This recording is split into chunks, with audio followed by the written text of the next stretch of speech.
से ही लेंगे पानी और इसके ऊपर डाल देंगे। टिक टिक टिक टिक।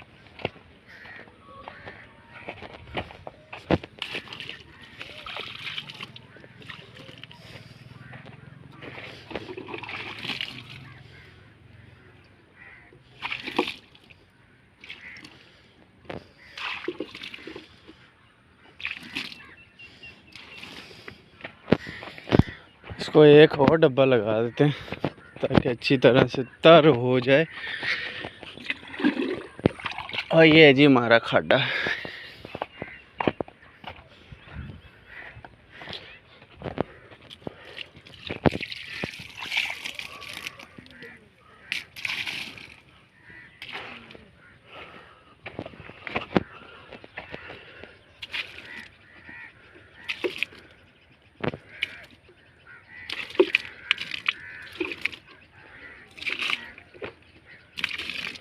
चले।